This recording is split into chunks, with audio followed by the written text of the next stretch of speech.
You spent our savings on what? I gasped, the weight of his words hitting me like a tidal wave. The room spun, the ornate chandelier above seeming to sway with my rising fury. Gareth, how could you?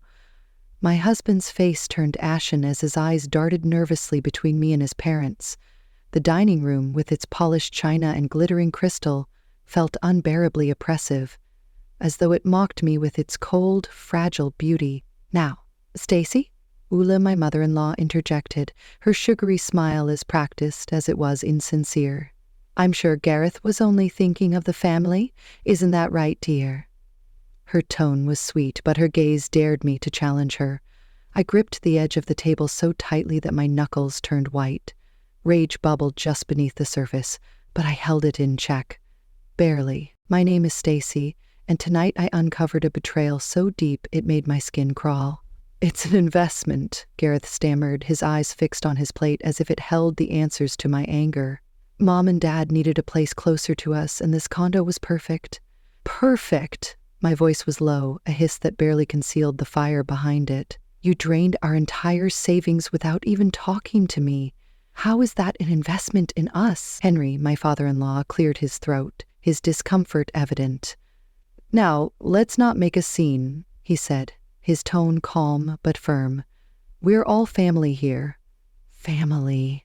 The word hung in the air like a bitter joke, twisting in my mind as I stared at the people who had just dismantled everything Gareth and I had worked for. This wasn't just a betrayal of trust. It was a test of how far I could bend before breaking. I laughed bitterly. Family? Is that what you call this? Eula's eyes narrowed. I don't appreciate your tone, young lady. After all we've done for you, done for me, I cut her off, my voice rising. You've done nothing but undermine me since the day I married your son. Gareth reached for my hand, but I jerked away. Honey, please, can we discuss this later? No, we can't, I snapped. I want to know exactly how much of our money you spent on this condo. The silence that followed was deafening. Gareth squirmed in his seat, while Eula's smug expression spoke volumes. All of it, Gareth finally whispered. The down payment. It took all of our savings. The room tilted dangerously. I stood up abruptly, my chair scraping against the hardwood floor. I need some air. As I stormed out onto the balcony, I heard Eula's voice drift after me. Really, Gareth, I don't know why you put up with such dramatics. I gripped the railing, gulping in the cool night air. How had it come to this? When had I become such a stranger in my own marriage? The sliding door opened behind me, and Gareth's hesitant footsteps approached. Stacy, I'm sorry. I should have told you. I whirled around, fury blazing in my chest.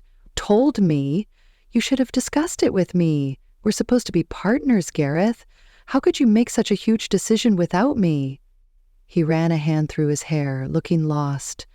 They're my parents, Stacy. They needed help. And what about us? I demanded. What about our future? Our son's future? Gareth's eyes widened. Caleb?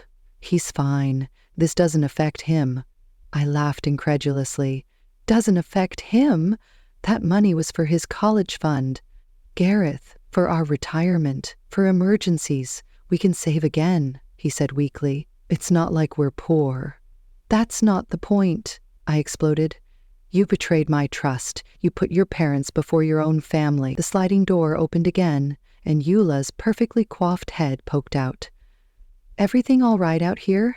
Dessert's getting cold. I bit back a scathing retort, forcing a smile. We'll be right in, Eula.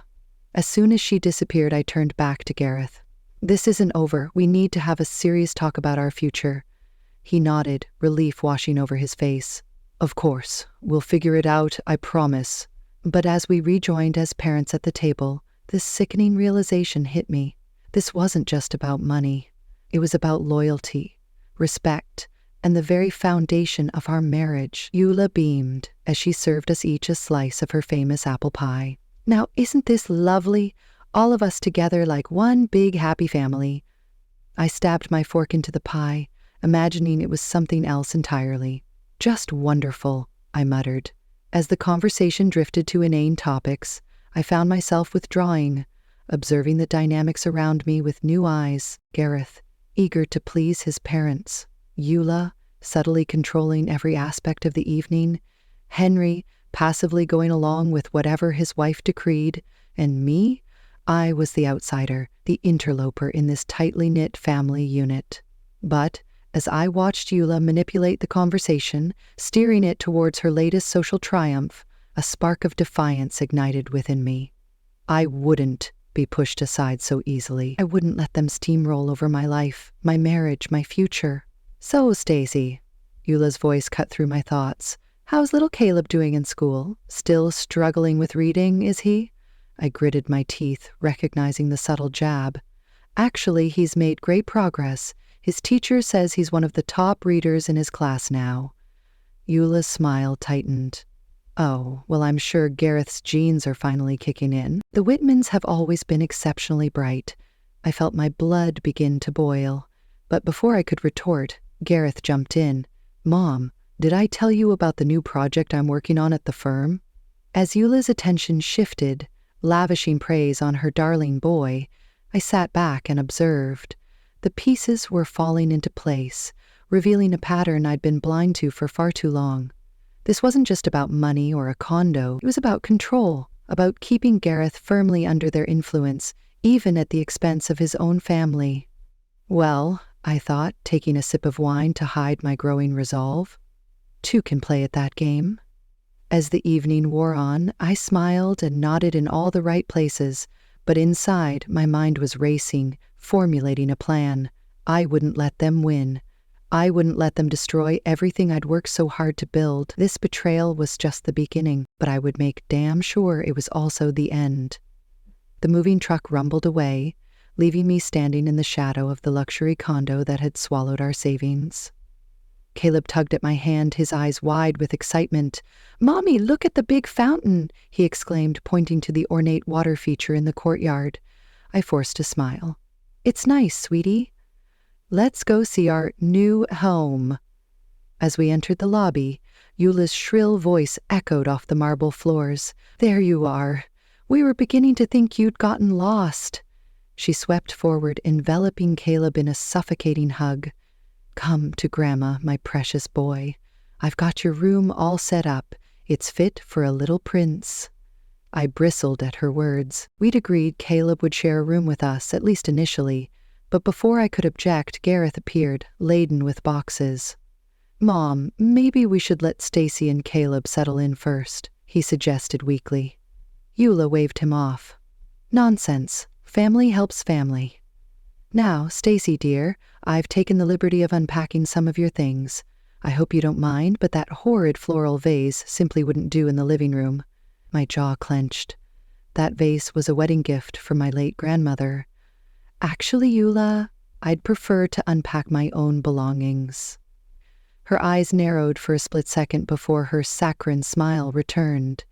"Of course, dear. I was only trying to help. You must be exhausted after all that." Packing, the way she said it made it sound like I'd been digging ditches instead of organizing our life into boxes. I bit back a retort, reminding myself that this was temporary. We just needed to save enough to move out. As the days passed, that goal seemed increasingly distant. Eula's presence was suffocating, her subtle digs constant. She rearranged the kitchen without asking. Skimming at my chaotic organization, she scheduled playdates for Caleb without consulting me, always with the children of her country club friends. "Caleb needs to socialize with the right sort," she'd say, her tone implying I was somehow deficient in providing that. Even bath time wasn't sacred. One evening, as I was running Caleb's bath, Eula barged in. "Oh, good, you're giving him a bath," she said, as if surprised I knew how to care for my own child. "I'll take over from here. You look tired, dear. Why don't you go relax?" I gripped the edge of the tub. "I've got this, Eula. Caleb and I have our own bath time routine." She laughed, a tinkling sound that set my teeth on edge.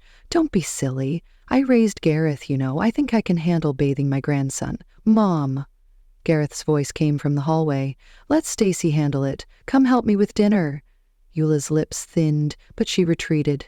As she left, I caught her muttering, "I don't know why he puts up with such stubbornness." That night, after Caleb was asleep, I confronted Gareth. "This isn't working," I hissed. Your mother is constantly undermining me. Gareth sighed, running a hand through his hair. She's just trying to help, Stacy. Can't you try to get along? Get along? I struggled to keep my voice down. She criticizes everything I do. Why don't you go relax? I gripped the edge of the tub. I've got this, Eula. Caleb and I have our own bath time routine. She laughed, a tinkling sound that set my teeth on edge. Don't be silly. I raised Gareth, you know. I think I can handle bathing my grandson.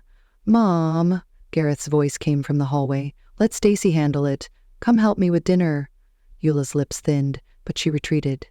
As she left, I caught her muttering, I don't know why he puts up with such stubbornness. That night, after Caleb was asleep, I confronted Gareth. This isn't working, I hissed. Your mother is constantly undermining me. Gareth sighed, running a hand through his hair. She's just trying to help, Stacy. Can't you try to get along? Get along?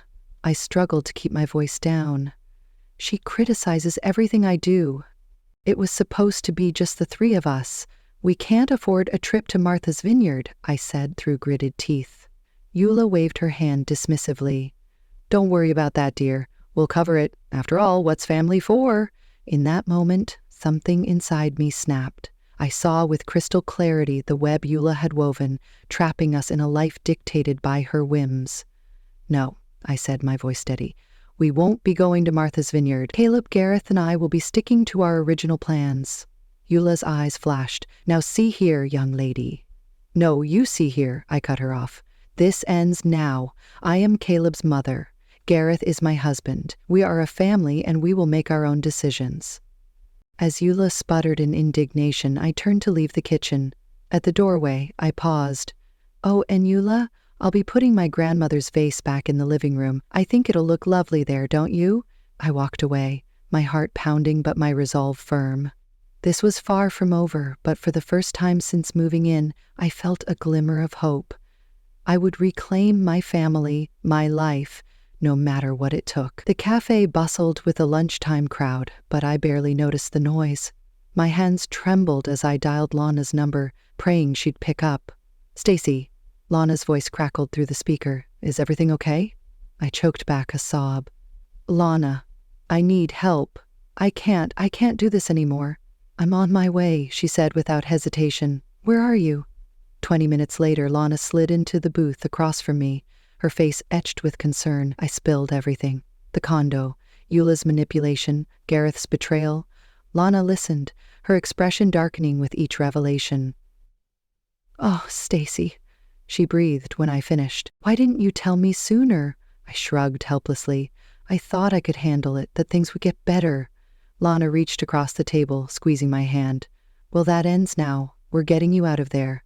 For the first time in months, I felt a flicker of hope. But how? I don't have any money, and Caleb. We'll figure it out, Lana assured me. First things first, we need to document everything. Every snide comment, every manipulation. Build a case. I nodded, determination replacing despair.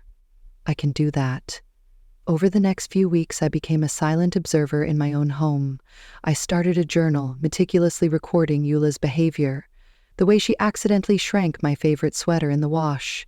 How she scheduled doctor's appointments for Caleb without consulting me.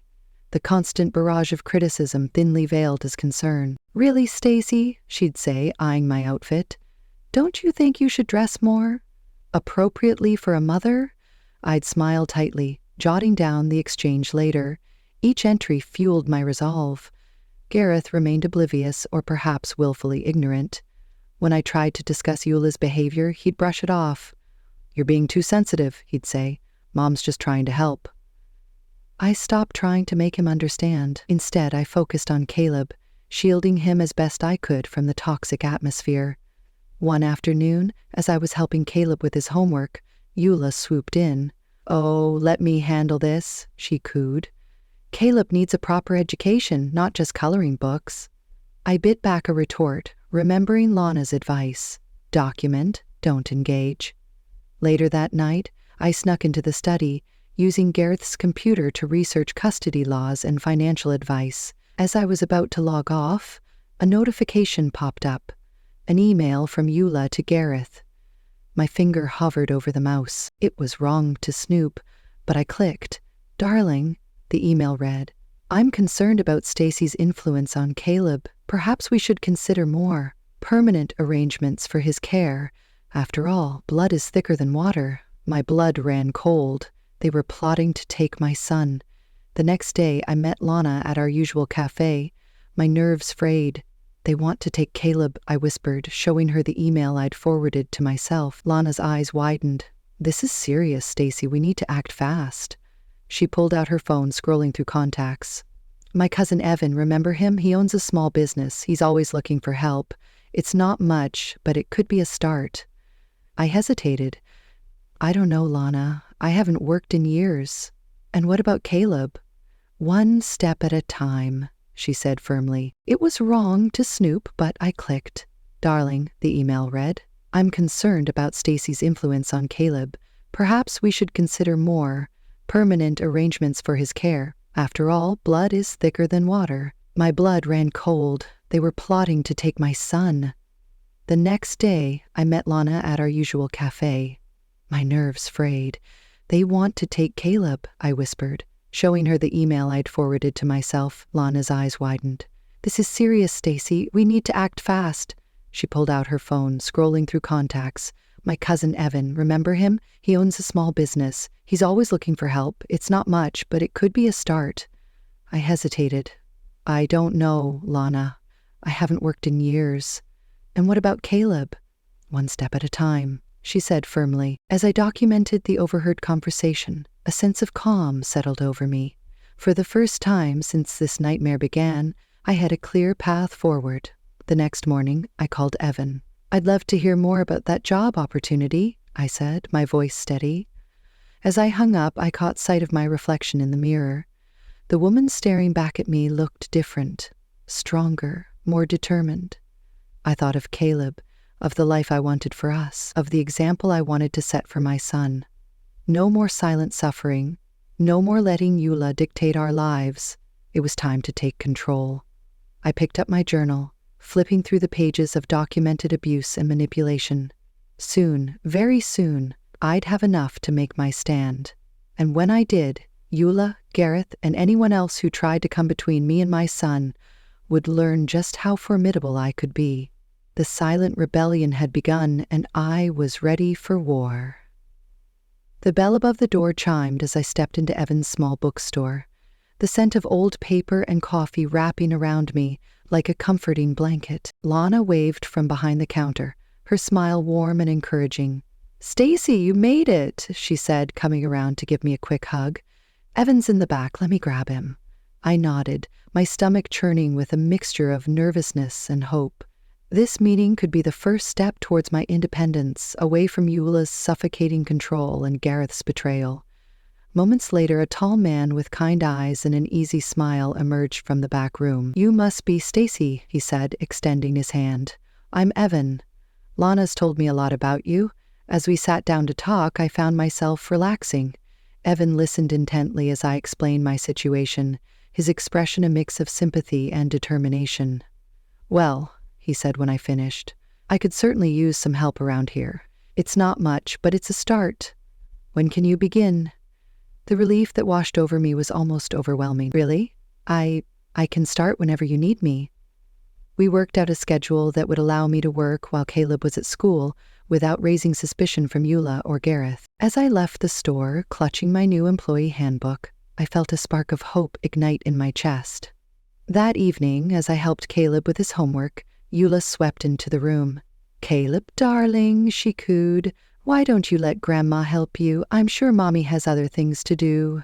I gritted my teeth, ready to argue, when an idea struck me.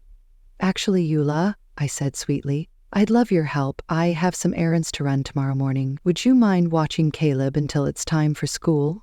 Eula's eyes narrowed suspiciously, but she couldn't very well refuse. "Of course, dear. Happy to help." The next morning, I left the condo with a spring in my step, my work clothes hidden under a loose sweater. The thrill of my secret rebellion carried me through my first day at the bookstore. As the weeks passed, I found myself blossoming under Evan's patient guidance. The quiet confidence I gained at work began to seep into other areas of my life. I started challenging Eula's passive-aggressive comments, much to her barely concealed fury. One evening, as I was shelving books, Evan approached me with a concerned look. "Stacy, can we talk for a moment?" My heart raced as I followed him to the office. Had I done something wrong? Was he going to let me go? Evan closed the door and turned to face me. "Stacy, I hope you know that you can trust me. I've noticed some things. The way you flinch when your phone rings, how you're always checking the time, worried about being late. If you're in trouble, I want to help." I felt tears prick at the corners of my eyes. I don't know what to say." "You don't have to say anything," Evan said gently.